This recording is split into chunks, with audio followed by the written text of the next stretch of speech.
नमस्कार दोस्तों, मैं चंदन सिंह एसएफजी क्लासेस में आपका स्वागत करता हूं।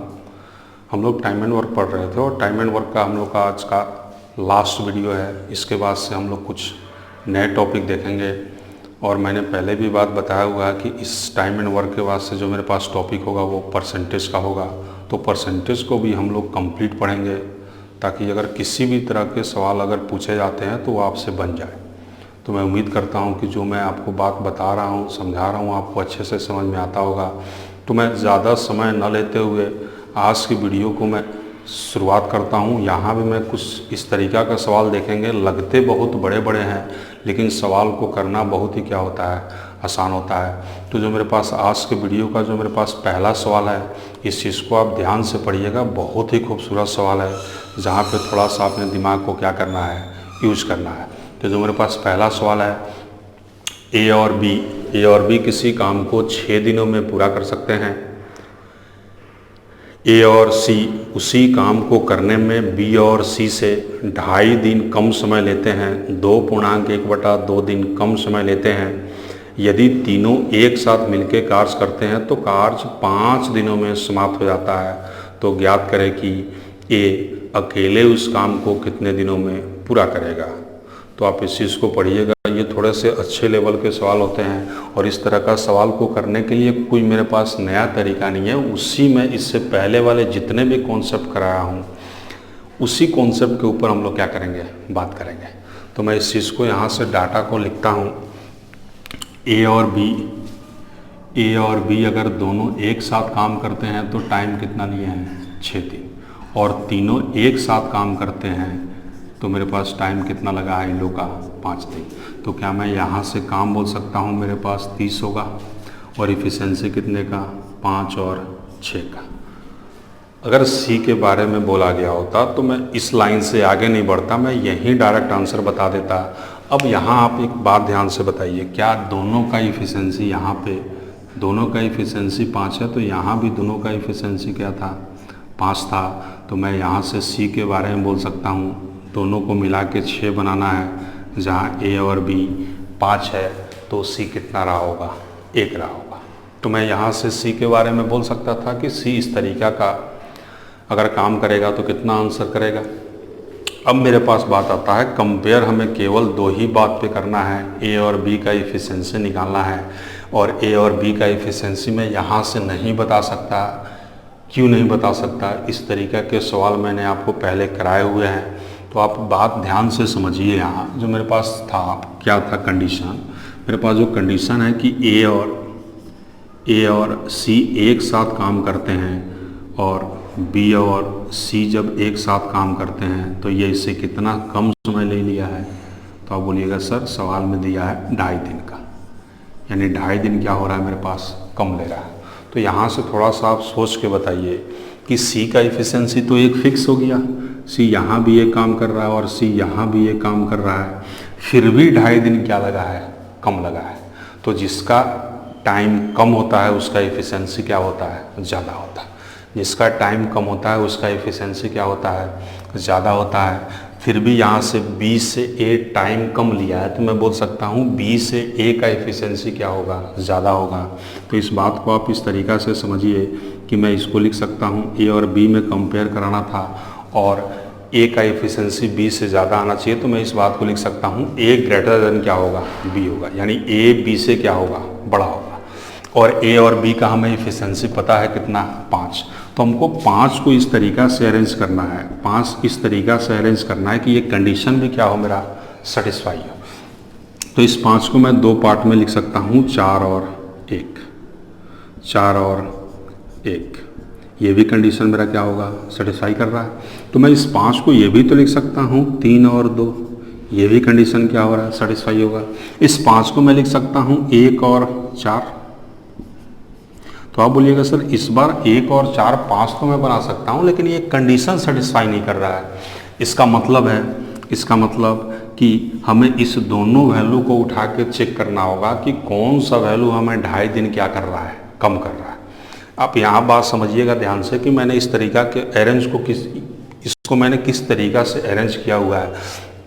ये भी कंडीशन सेटिस्फाई है, ये भी कंडीशन सेटिस्फाई है, तो यहाँ से दो कंडीशन मिल गया हमको। अगर मैं ए का एफिशिएंसी 4 रखता हूँ तो बी का एफिशिएंसी 1 रखना होगा, तब 5 बनेगा। या मेरे पास एक और पॉसिबिलिटी है कि अगर ए का एफिशिएंसी मैं 3 रखता हूँ तो बी का एफिशिएंसी क्या होगा, मेरे पास 2 होगा। तो आप यहाँ पे इसको यहाँ पुट कीजिए, ए का एफिशिएंसी कितना है 4 और सी तो फिक्स है, तो यहाँ कितना हो जाएगा 4 और 1 5। यहाँ भी जब मैंने ए का एफिशिएंसी 4 लिया है तो बी का क्या लेना होगा 1, और 1 प्लस सी का तो फिक्स है कितना होगा 1। तो मैं यहीं से टाइम भी निकालता हूँ, मेरे पास टोटल काम कितना है 30। दोनों का एफिशिएंसी 4 है और 1 5, तो अपना कितना दिन आ जाता 6 दिन। उसी तरीके से मैं यहाँ निकालता हूँ तो काम तो 30 ही है, लेकिन एफिशिएंसी इस पर कितना हुआ 2 हुआ, तो कितना दिन 15 दिन। मैं इस बात को इस तरीक़ा से, लेकिन जो टाइम में गैप आना चाहिए था मेरे पास 2.5 दिन का, वो यहाँ 2.5 दिन नहीं हो रहा है। इसका मतलब 4 और 1 तो नहीं है होगा, बात समझ रहा है। अब मेरे पास बात बचता है 3 और 2 का। अगर मैं ए का एफिशिएंसी को मैं 3 ले रहा हूँ, सी तो अपना फिक्स है, तो इसका एफिशिएंसी कितना लेना होगा 2 लेना होगा, सी अपना भी फिक्स है। तो यहाँ काम कितना है 30, और दोनों मिलके 3 और 1 4, और इसका मतलब होता है 15/2, और 15/2 को मैं आसानी से लिख सकता हूँ 7.5 दिन होगा। अब यहाँ मैं इस चीज़ को निकालता हूँ 30, और एफिशिएंसी कितने का 2 और 1 3, यानी यहाँ टाइम कितना आ जाता मेरे पास 10 दिन। अब यहाँ से आप बात समझिएगा कि क्या मेरे पास टाइम, यहाँ क्या मेरे पास गैप, यहाँ मेरे पास गैप 2.5 दिन का है। अगर 2.5 दिन का है, इसका मतलब है कि मेरा एफिशिएंसी 3 और 2 क्या है, बिल्कुल सही है। तो आप यहाँ से मैं इस चीज़ को थोड़ा सा लिख देता हूँ आपको। ए का एफिशिएंसी जो मैंने निकाला है कितना आया 3 आया, बी का जो मेरे पास एफिशिएंसी आ गया वो आपका 2 आ गया, और सी का एफिशिएंसी जो अपने पास आ गया स्टार्टिंग में ही निकाला गया था 1। तो आपसे पूछा गया है ए का लगा समय एज टाइम, काम मेरे पास 30 है और एफिशिएंसी 3 का, तो मैं आंसर डायरेक्ट बोल सकता हूँ कितना दिन 10 दिन। और इस सवाल का सही भी आंसर कितना है 10 दिन। तो आप इस तरीक़े से डाटा को क्या कीजिए, अरेंज कीजिए। और ये सवाल कराने का पर्पस मेरे पास यही है कि इस तरीक़ा के सवाल आपको मेंस में देखने को मिलते हैं, और इस तरीक़ा के सवाल अगर आप करके पहले से रखते हैं तो आपका यहाँ से दिमाग चलना शुरू होगा, और यहाँ से सवाल में कुछ बदलाव अगर होता है तो उस चीज़ का आंसर हम लोग क्या कर सकते हैं। तो यहाँ अगर मान लीजिए मैं सी के बारे में केवल बात करता तो ये सब फालतू बात है, यहाँ तक हमें आने की ज़रूरत नहीं थी। मैं यहीं से कंपेयर करके सी से निकालता और यहीं से मैं आंसर कर देता। लेकिन ए और बी के बारे में जब आपसे पूछा जाएगा तो आपको थोड़ा सा वैल्यू के ऊपर क्या करना है, सोचना है कि इस तरीक़ा से हम लोग क्या करेंगे, आंसर करेंगे। तो मैं उम्मीद करता हूँ कि ये क्वेश्चन का जो मैंने सॉल्यूशन कराया है ये आपको अच्छे से समझ में आया होगा। नहीं आया होगा तो आप एक बार और देखिए, 2 बार और देखिए, 4 बार और, जब तक आपको एकदम क्लियर नहीं होता है तब तक इस वीडियो को आप क्या कीजिए, देखते रहिए। तो आप एक तरीक़ा से आप इस चीज़ को बोल सकता हूँ मैं कि ये थोड़ा से अच्छे लेवल के सवाल बनते हैं जहाँ से टाइम एंड वर्क में आपको देखने को मेंस में मिलते हैं। तो मैं उम्मीद करता हूँ कि ये जो कॉन्सेप्ट मैंने बताया है, ये जो सॉल्यूशन मैंने बताया, ये आपको अच्छे से समझ में आया होगा। तो मैं अब दूसरे सवाल की ओर बढ़ता हूँ। मेरे पास जो दूसरा सवाल है इसी वीडियो का, मेरे पास जो दूसरा सवाल है उस बात को आप समझिए। एक भवन निर्माता 40 दिनों में भवन निर्माण करने का वादा करता है और इसके लिए 25 आदमियों को काम पर लगाता है, और 25 दिनों के बाद देखता है कि काम सही समय से समाप्त नहीं होगा। काम को सही समय से समाप्त करने के लिए 5 अतिरिक्त व्यक्तियों की नियुक्ति और करता है और पाता है कि काम सही समय से समाप्त हो गया। यदि 5 अतिरिक्त व्यक्तियों की नियुक्ति नहीं की गई होती तो काम समाप्त होने में कितने दिनों की देरी होती। तो आप क्वेश्चन को ध्यान से पढ़िएगा। इस तरह के क्वेश्चन को करने का जो मेरे पास सबसे बढ़िया तरीका होता है, हम लोग क्या करते हैं, इस तरीका के सवाल को करने के लिए हमेशा शेष काम पे वैल्यू को निकालते हैं, शेष काम पे। तो मैं इसका तो पहले तो मैं आपको डिटेल मेथड बता देता हूँ कि इस तरीका के सवाल को हम लोग को करना किस तरीका से होता है, उसके बाद से मैं इसका शॉर्टकट पे आऊँगा, और शॉर्टकट बात आपको तब पता चलेगा जब आप क्वेश्चन को बहुत ध्यान से क्या कीजिएगा, समझिएगा।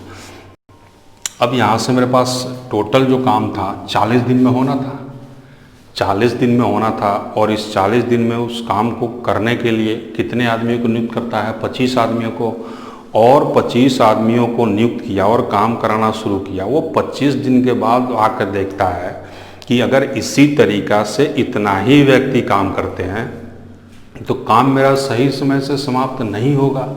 काम को सही समय से समाप्त करने के लिए, काम को सही समय से समाप्त करने के लिए 5 अतिरिक्त व्यक्तियों की नियुक्ति और करता है और पाता है कि काम सही समय से समाप्त हो गया। तो यही बात आपसे पूछा गया है कि अगर हम 5 लोग को बढ़ाकर नहीं काम कराते तो काम जो 40 दिनों में होना था वो कितने देरी से क्या हो जाता, समाप्त हो जाता। तो आप इस चीज़ को समझिए। यहाँ पे काम तो टोटल मेरा 40 दिन में होना था। मैं इस डाटा को एक लिख के इधर छोड़ देता हूँ। 40 दिन में काम समाप्त करने का वो ठेका लिया है कि काम में जो भी है भवन निर्माण कराना है मैं 40 दिनों में करा दूंगा, और इसके लिए कितने आदमी को करता है ये तैयार, 25 आदमियों को, और कितना दिन काम कराता है, 25 दिन। यानी अगर 625 काम, यानी यहाँ भी मैं वही बात कर रहा हूँ, मैन इनटू डे बराबर मेरे पास क्या होता है, टोटल। इसी फॉर्मेट का मैं बात कर रहा हूँ, और इसी फॉर्मेट से मैं टाइम एंड वर्क के सारे सवाल को कराता हूँ। यानी 625 जब काम हो गया, यानी कहने का मतलब 625 आदमी 25 दिनों के बाद, यानी 25 दिनों के बाद से वो फिर ठेकेदार आता है, तो वो आकर देखता है कि अगर इसी तरीक़ा से इतना ही आदमी अगर प्रॉपर वे में काम करते हैं तो काम सही समय से समाप्त नहीं होगा। तो अब जो मेरे पास जो 40 दिन में 25 दिन काम हो चुका है, अब मेरे पास कितने दिन का काम बचा है, तो 15 दिन का। लेकिन अगर 15 ही दिन 25-25 आदमी काम करते हैं तो काम सही समय से समाप्त नहीं होगा। तो 15 आदमी किया कितना, आदमी 15 दिन में काम किया कितना आदमी, तो बोला गया सवाल में कि 15 दिन जो बच रहा ना, ये 5 दिन क्या किया गया है, बढ़ा दिया गया है। यानी अब 30 आदमी काम करेगा, तब मेरे पास काम कितना हो जाता है, 450। अगर मैं इस पूरे पार्ट को जोड़ता हूँ तो मेरे पास टोटल वर्क कितना आ गया, यानी पूरा काम कितना आ गया, तो 1075 आ गया। अब ये बोला गया है कि 1075 काम टोटल था। अब इसको हमको आदमी नहीं बढ़ाना था। स्टार्टिंग में जो मैंने आदमी को रखा था, मैं इसी से अगर काम कराता हूँ तो मेरे पास स्टार्टिंग में आदमी था कितना, 25। तो मेरे पास कितना दिन समय लग जाता, तो अगर 1000 होता तो 40 बार में 25 का 3 पेयर और ज़्यादा है, यानी 43 डेज। यानी अगर 25 का 25 ही आदमी काम करता, यानी आदमी में कोई बदलाव नहीं करता, जितना आदमी स्टार्टिंग में था उतना ही आदमी अगर काम करता तो टोटल काम कितने दिन में हो जाता, 43 डेज में। तो आपसे पूछा गया है कि काम में लेट कितने दिनों का होता, तो लेट बराबर मैं बोल सकता हूँ कि काम 43 दिन में होगा, लेकिन करना कितना दिन में था, 40 दिन में। तो मैं डायरेक्ट बोल सकता हूँ आंसर कितने दिनों की दूरी होती, तो 3 दिनों की। यानी 3 दिन और एक्स्ट्रा टाइम दिया गया होता तो 25 ही आदमी इस काम को क्या कर लेता, समाप्त कर देता। तो इस तरीके के सवालों को, ये तुम प्रॉपर वे हो गया, आप क्वेश्चन के अकॉर्डिंग इस बात को समझते हैं, या फिर आप डायरेक्ट इस तरीक़ा से बात को समझिए। इस बात को मैं इसको मिटाता हूँ, या आप डायरेक्ट इस बात को इस तरीक़ा से समझिए। इस बात को आप इस तरीक़ा से समझिए कि काम कितना दिन होगा, 25 दिन। 25 दिन काम हो गया तो मेरे पास काम कितना दिन का बचा है, 5 दिन का। मेरे पास काम कितना दिन का बचा है, 15 दिन का। सॉरी, मेरे पास काम कितना दिन का बचा, 15 दिन। यानी 5 आदमी कितना काम किया है, एक्स्ट्रा 15। यानी टोटल में जो काम होना चाहिए था उससे कितना काम हो गया, 75। यानी 75 काम हुआ है। 5 आदमी एक्स्ट्रा नहीं होता तो 75 काम नहीं बढ़ता। 5 आदमी अगर एक्स्ट्रा नहीं किया गया होता तो 15 दिन में 75 काम जो बढ़ा वो नहीं बढ़ता। यही बढ़ा हुआ काम को 75 काम को 25 आदमी काम करता तो कितना दिन, 3 दिन। तो सवाल में यही था कि कितने दिन की देरी हो जाती, 3 दिन। तो यही सब बेसिक अप्रोच होते हैं जहाँ से क्वेश्चन को आपको क्या करना है, समझना है, और वहाँ से समझ के आपको उस तरीक़ा से डेटा तैयार करना है ताकि हम डायरेक्ट क्या हो जाए, सॉल्यूशन पे पहुँच जाए। मैंने किया कुछ नहीं है, जो एक्स्ट्रा आदमी था काम किया है तो कितना, अगर 5 आदमी 15 दिन जो एक्स्ट्रा 5 आदमी आया अगर नहीं आता तो 75 काम नहीं बढ़ता। ये 5 आदमी के आने से 75 काम बढ़ गया है, और यही 75 काम मैं स्टार्टिंग से कराता हूँ तो मैं डायरेक्ट कहाँ पहुँच जाऊँगा, आंसर पे। तो अपना आंसर कितना दिन में आता। या अगर आप इस बात को इस तरीक़ा से नहीं समझे हैं तो आप इस तरीक़ा से समझिए कि मैंने पहले ही बताया था कि इस तरीक़ा के सवाल आपको हमेशा क्या करने हैं, रेस्ट पे निकालना होता है, शेष काम पे निकालना होता है। तो काम 40 दिन में होना था, उस काम की शुरुआत 25 आदमी करता है, तो 25 आदमी का काम 25 दिन हो चुका है, तो 25 आदमी का काम बचा और कितना दिन है, तो 15 दिन। लेकिन सवाल में बोला गया कि 15 दिन 25 आदमी काम नहीं कर रहा है, 5 आदमी को और बढ़ा दिया गया है। इसका मतलब 15 दिन काम कितना आदमी करेगा, 15 दिन काम कितना आदमी करेगा, 30 दिन। और इसी काम को 5 आदमी को मैं नहीं बढ़ाता तो केवल 25 ही दिन काम करता, 25 ही आदमी काम करता, तो कितना दिन समय ले लेता। तो यहाँ से बोल सकता हूँ 5 25, 6 5 30, और यहाँ से 5 3 15, ये है ना। तो मेरे पास जो टोटल दिन आ गया, टोटल जो दिन आ गया कितना, 6 का 18, यानी लास्ट का शेष काम 18 दिनों में पूरा होता है। तो मैं यहाँ से बोल सकता हूँ टोटल टाइम मेरा कितना लग गया, टोटल टाइम, यानी यही 25 आदमी इससे पहले भी 25 दिन काम किए थे, और इसी काम को एक्स्ट्रा आदमी जो आके करा रहा है, तो मैं 25 ही आदमी से कराता हूँ, तो यहाँ भी कितना पाता हूँ कि और 18 दिन ज़्यादा समय लगेगा, यानी टोटल कितना दिन समय लग गया, 43 डेज। और होना कितने दिनों में था, 40 दिन में। तो यहाँ भी मैं बोल सकता हूँ जो लेट टाइम हुआ, यानी समय में जो देरी हुआ, कितने दिन का हुआ, 3 दिन का हुआ। तो आप इस तरीक़ा से भी क्या कर सकते हैं, सवाल को सोच सकते हैं और इसका आंसर कर सकते हैं। मैं इसी कॉन्सेप्ट के आधार पे एक और सवाल आपसे पूछता हूँ, आप उस चीज़ का ध्यान दीजिएगा कि इस तरीक़ा के सवाल को हमें, तो मेरे पास जो सबसे बेसिक तरीका है बात को समझने का, वो हमेशा क्या करना है आपको, शेष काम पे, रिक्वायर्ड वर्क पे क्या करना है, आपको निकालना है, शेष काम पे निकालना है। तो इस तरीक़ा का सवाल आप ध्यान से समझिएगा। कुछ इस तरीक़ा का सवाल में होता नहीं है, केवल लैंग्वेज पे थोड़ा सा इस तरीक़ा से आपको दिया आता है कि 2-4 लाइन आपको लगे कि सवाल थोड़ा सा क्या होता है। इस तरीक़ा का मेरे पास क्यूरी आता भी है कि सर जब पेपर हम लोग देते हैं तो वहाँ पे इस तरीक़ा का सवाल बना के हमसे पूछा जाता है कि पूरा एक स्क्रीन ही क्या हो गया, क्वेश्चन आता है, तो हम लोग उस चीज़ को पढ़ते नहीं हैं, डायरेक्ट हम लोग स्किप करके आगे बढ़ जाते हैं। तो इस तरीक़ा के सवाल आप करें, आप करिएगा, तब भी आप किसी न किसी से क्या निकलिएगा, आगे निकलिएगा, और जितना आगे निकलिएगा उतना ही हम लोग सिलेक्शन के क्या होंगे, करीब होंगे। तो मैं इस तरीक़ा का एक और सवाल लेता हूँ, आप इस बात को समझिएगा कि एक भवन निर्माता 38 दिनों में भवन निर्माण करने का वादा करता है, 38 दिन में भवन निर्माण करने का वादा करता है, और इसके लिए वो 30 व्यक्तियों को, इसके लिए वह 30 आदमियों को काम पर लगाता है, 30 आदमियों को काम पर लगाता है, 30 आदमियों को काम पर लगाता है, और 25 दिनों के बाद आकर देखता है कि काम सही समय से समाप्त नहीं होगा। तो काम को सही समय से समाप्त करने के लिए 5 अतिरिक्त व्यक्तियों की नियुक्ति और करता है, और पाता है कि काम सही समय से 1 दिन पहले समाप्त हो गया। तो अगर 5 व्यक्तियों की नियुक्ति, यानी 5 अतिरिक्त व्यक्तियों की नियुक्ति नहीं की गई होती तो काम समाप्त होने में कितने दिनों की देरी होती। सेम वही सवाल है, कॉन्सेप्ट भी मेरा वही है। इस तरीक़ा का सवाल जो हम लोग करते हैं हमेशा ध्यान में रखना है कि शेष काम पे करते हैं। तो मैं एक बार डाटा जो देख लेता हूँ, मेरे पास जो 38 दिन में काम होना था, मैं इधर लिख देता हूँ, काम मेरे पास होना कितना दिन में था, 38 दिन में। अगर 38 दिन में काम हो जाता तो मैं मान लेता कि काम सही समय से समाप्त हो गया। लेकिन काम को कराने का जो मेरे पास जो तरीका है वो सवाल में आपको गिवन है। इस काम की शुरुआत किया कितना आदमी, 30 आदमी। 30 आदमी काम की शुरुआत किया और 25 दिनों के बाद देखा, यानी 25 दिन तक काम हो चुका है, 25 दिन तक काम हो चुका है। तो मेरे पास काम बचा कितना दिन यानी 30 आदमी जब काम को किया था तो 25 दिन तो हो चुका, यानी 30 आदमियों का काम और कितना दिन बचा है, तो 13 दिन। यानी मैं 38 में से अगर 25 घटाता हूँ तो ये काम कितना हो गया, 13 दिन का हुआ।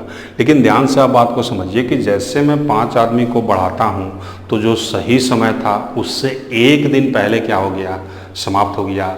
और 1 दिन पहले समाप्त होने का मतलब 25 दिन तो हो चुका है, तो अब काम अपना कितना हो जाएगा 12। इसी काम को 30 आदमी था, 30 आदमी सॉरी ये 30 आदमी तब था स्टार्ट किया था, लेकिन 5 आदमी को बढ़ाना है तो ये कितना हो जाएगा 35। और जो काम 13 दिन का हुआ, काम जो 13 दिन में होना था वो कितना दिन में हो गया 12 दिन में। ये मेरे पास काम था। अगर आदमी में नहीं बढ़ाता तो 30 का 30 ही काम कराता, कितना दिन समय ले लेता। तो यहाँ से 6 दूना 12, 6 बचे 30 और यहाँ से ये कितना 7। तो मैं बोल सकता हूँ दिन जो बराबर आ गया मेरे पास 14 दिन।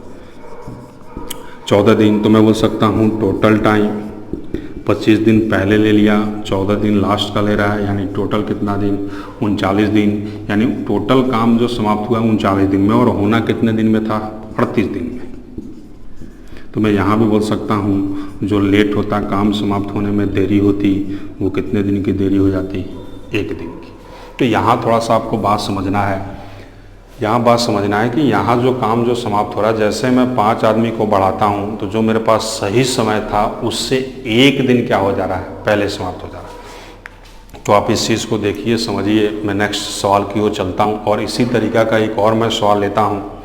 एक ठेकेदार 40 दिनों में सड़क बनाने का ठेका लिया और इसके लिए 100 आदमियों को काम पर लगाया। 35 दिनों के बाद उसने 100 और आदमियों को काम पर लगाया ताकि काम सही समय से समाप्त हो सके। तो ज्ञात करें कि अगर अतिरिक्त व्यक्तियों की नियुक्ति नहीं की गई होती तो काम समाप्त होने में कितने दिनों की देरी होती। तो आप इस तरीका का सवाल आप मैंने 2 बता दिया, आप खुद से ट्राई कीजिए कि इस तरीका का सवाल हम लोग करेंगे किस तरीका से। यहाँ भी फिर वही बात है, मेरे पास 40 दिन टोटल टाइम लगना चाहिए और ये टाइम किस किस हिसाब से लिया जा रहा है। तो इसके लिए 100 आदमियों को नियुक्त करता है और 35 दिनों के बाद देखता है। इसका मतलब है कि 100 आदमी 35 दिन काम कर चुका तो 100 आदमी का और कितना दिन का काम बचा है 5 दिन का, 5 दिन का। अब ये 5 दिन का जो काम बचा है अब 100 आदमी नहीं करेगा, 100 और जोड़ देता है। इसका मतलब है कि इस काम को 200 आदमी करेगा कितना दिन 5 दिन। लेकिन इसी काम को आदमी को मैं नहीं बढ़ाता तो 100 ही काम करता कितने दिन में। तो यहाँ से मैं बोल सकता हूँ कि दिन बराबर जो आ जाता 10 दिन। तो यहाँ से जो मेरे पास टोटल काम समाप्त होने में टोटल टाइम जो लग गया वो कितने दिन का 35 दिन तो पहले लगा है प्लस 10 दिन और लगा, यानी टोटल कितना दिन लग गया 45 दिन। और काम होने कितने दिन में था तो 40 दिन में। तो यहाँ भी बोल सकता हूँ मैं कितने दिनों की देरी हो जाती, लेट कितना हो जाता तो 5 दिन। तो इस तरीक़ा के सवाल होते हैं जो हमेशा आप ध्यान में इस बात को रख सकते हैं कि इस तरीक़ा के सवाल हमेशा आपको शेष काम पे निकालने होते हैं।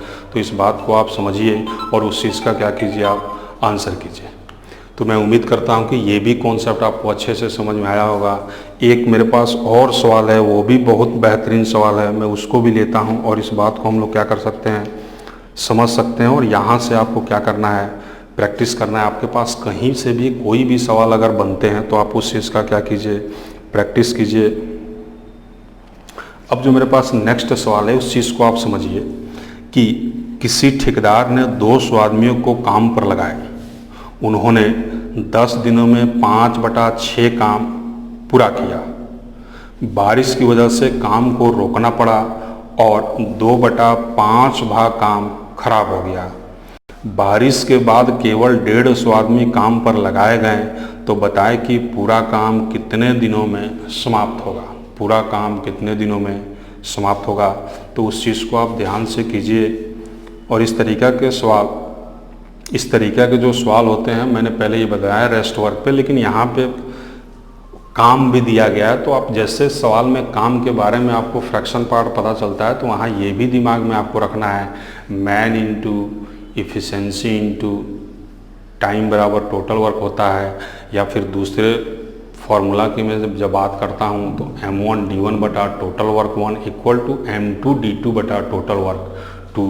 तो आप देखिए कि सवाल को किस फॉर्मेट पे हमको अरेंज करना है और वहाँ से हम लोग क्या करेंगे आंसर करेंगे। तो इस चीज़ को आप समझिए। यहाँ से ये भी बहुत ही अच्छे लेवल के सवाल है। इस तरीक़ा के सवाल को आप ध्यान से अगर देखते हैं तो 200 आदमियों को काम पर लगाया गया और उन्हें 10 दिनों में 5/6 काम पूरा हुआ। 5/6 काम पूरा हुआ।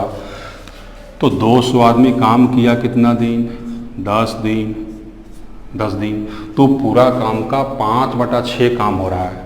तो 5/6 का मतलब मैं पहले भी बात बता चुका हूँ कि टोटल काम जो आता है अपना बटा के नीचे होता है, यानी टोटल काम कितना था, 6 था। इसमें से कितना काम हो चुका है, 5 काम। तो यहाँ से मैं रेस्ट काम क्या बोल सकता हूँ, 1 बच रहा है। मेरे पास काम अभी कितना शेष बच रहा है, 1 बच रहा है। अब यहाँ से इस तरीका का तो मैंने 1 काम निकाल लिया, लेकिन सवाल में ये भी बात दिया गया है कि बारिश की वजह से काम, पूरा काम बारिश की वजह से काम रोकना पड़ा और 2/5 क्या हो गया, काम खराब हो गया। तो एक बात यहाँ बताइए, अगर कोई काम हो रहा, अगर वहाँ बारिश आ जाए तो जो काम किया गया होगा वही काम खराब होता है, जो काम किया गया है वही काम खराब होता है। यानी पूरा काम में 5 काम हुआ और 5 ही काम के ऊपर बारिश का कोई फर्क पड़ता है। यानी यहाँ से तो पूरा काम 1 हुआ ही नहीं था, ये तो मेरे पास काम बचा ही बचा है। और यहाँ से पूरा काम जो हो चुका है 5, यानी बारिश नहीं था तो 5 काम हो चुका था।